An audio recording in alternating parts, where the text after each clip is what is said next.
महाराष्ट्र जो हमेशा से एक कहावत है कि बंगाल हमारा भाई है, लग रहा है इस भाई की अपील सुनेंगे बंगाल वाले? क्या आपको लग रहा है? बिकॉज आपका एक अनुभव है। देखिए, बंगाल के लोग इस बार केवल अपने दिल की बात सुनेंगे और बंगाल के लोगों का दिल कहता है कि बंगाल में परिवर्तन होना चाहिए। दिल तो 21 में भी कहता था, लेकिन उस समय डर था। अब बंगाल को पता चला है डर के आगे जीत है, इसलिए बंगाल में परिवर्तन होगा। बीजेपी की सरकार आएगी। जिस प्रकार से बंगाल में प्रधानमंत्री मोदी जी को लोग रिस्पांस दे रहे हैं, एक हुजूम है, एक इस प्रकार का माहौल दिखता है कि मानो हर आदमी प्रधानमंत्री जी को देखना चाहता है, समझना चाहता है, सुनना चाहता है, छूना चाहता है। तो इसका मतलब है लोगों को अभी लगता है कि बंगाल में भी मोदी जी के नेतृत्व वाली सरकार आए।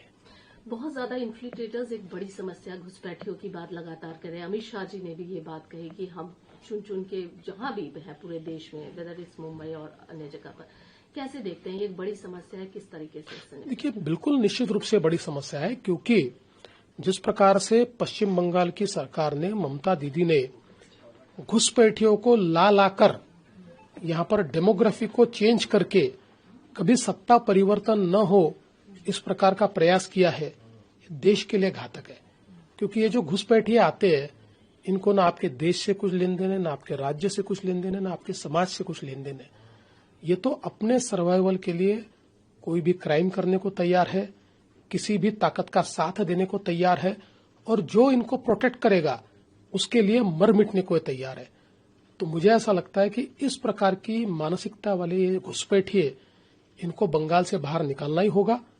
और मुझे विश्वास है देश भर में अभी जिस प्रकार की ये मुहिम चल रही है, बस बंगाल में बीजेपी की सरकार आएगी तो निश्चित रूप से देश विरोधी ताकतों को बाहर निकाला जाएगा। कॉर्पोरेट जिहाद, लव जिहाद, जो ये एक समस्या, किस तरीके से देखते हैं? देखिए, अभी तो मैं ऐसा मानता हूं कि जो एक घटना टीसीएस में हुई है नासिक में, ये बहुत गंभीर घटना है।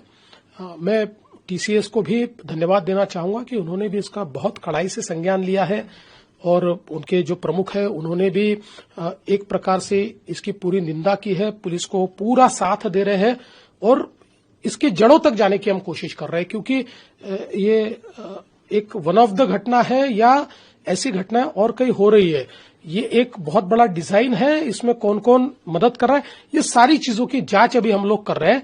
जांच का दायरा बढ़ रहा है, तो निश्चित रूप से अगर ये कॉर्पोरेट जिहाद होगा तो इसकी जड़ों तक हम पहुंचेंगे। एक अंतिम सवाल लूंगी सर आपसे। जिस तरीके से इंडस्ट्रियल ग्रोथ की बात की जा रही है, एक बहुत मेजर इशू है, क्योंकि यहाँ माइग्रेशन बहुत ज्यादा हो रहा है, यूथ को अपॉर्चुनिटी नहीं मिल रही है, लेकिन एक मानसिकता जो मस्तिष्क में बैठाई जा रही है कि भाई आप लोग बाहरी हैं, आप सारा अधिकार ही छीन लेंगे। तो एक तरफ तो आप इंडस्ट्रियल ग्रोथ की बात कर रहे हैं कि आपकी सरकार आएगी, दूसरी तरफ यहाँ की सरकार कुछ अलग बात कर रही है।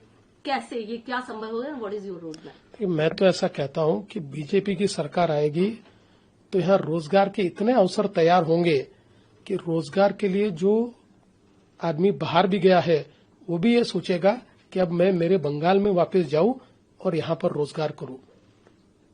जिस प्रकार से बंगाल को पिछले कुछ वर्षों के ममता दीदी के राज ने एक इंडस्ट्रियल स्टेट जो था, एक बहुत ही प्रोग्रेसिव स्टेट जो था, उसको जिस प्रकार से उसकी हालत कर दी है, 6,895 इंडस्ट्री बाहर चली गई, 125 लिस्टेड कंपनी बाहर चली गई।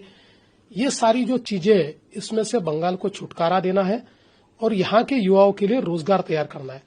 और जहां तक बाहरी होने का सवाल है, तो मैं तो ये कहता हूं कि हमारी जो पार्टी है, ये पार्टी ही असली बंगाल की पार्टी है, क्योंकि इस पार्टी की शुरुआत ही श्यामा प्रसाद मुखर्जी ने की है, जो एक बंगाल के बेटे थे, जो हमारे नायक थे, और उन्होंने शुरू की हुई ये पार्टी है। तो हमको तो बाहरी आप कह ही नहीं सकते। और दूसरा, मैं ये पूछना चाहता हूं कि बीजेपी की बंगाल की लीडरशिप, हमारी सरकार आएगी तो कोई महाराष्ट्र से आके तो यहाँ चीफ मिनिस्टर नहीं बनेगा, तो हमारी तो पूरी लीडरशिप बंगाल की है। आप देखिए, शुद्ध बंगाली हमारे सारे लीडर्स हैं।